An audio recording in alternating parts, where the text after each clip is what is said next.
हेरी झिम्काउँदा आँखा मैतिर हेरी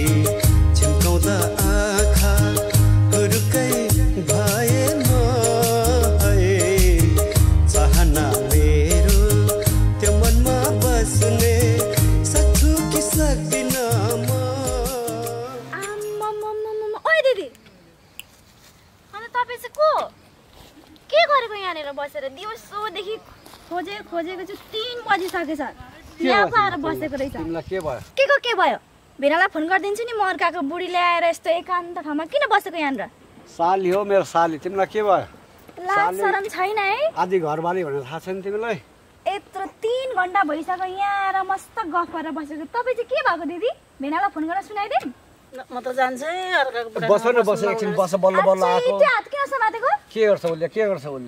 गर्छ बस नि त्यो हात छोड्नु है फेरि म त भेनालाई भिडियो गरेर लगाइदिन्छु नि फेरि भेना गरेको कि बहिनी बस भेनालाई चाहिँ सुनाउनु के डराउनु पर्दैन के के डराउनु पर्दैन गाको श्रीमती लिएर चाहिँ छोड्नु न त बस पक्नु म तपाईलाई भेनालाई सुनाइदिन्छु दिदीको पनि चाल ठिक छैन नि के हो यस्तो दिउँसो भएर हराएर पक्नु म त मलाई भेनालाई भनिदिन्छु जाऊ भन तिम्रो भेनाले के गर्छ म पनि चाहन्छु नि हैन यहाँको डन हो म पनि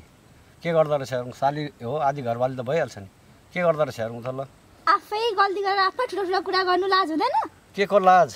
साली हो मेरो आधी घरवाली अधिकार लाग्छ पक तिमीलाई म अहिले ठिक पार्छु पक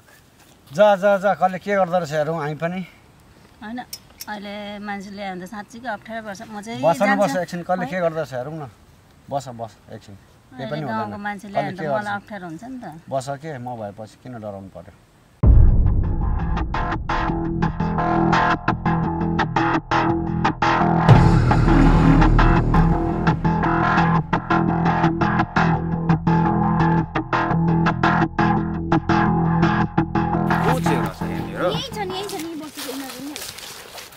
ए दाजु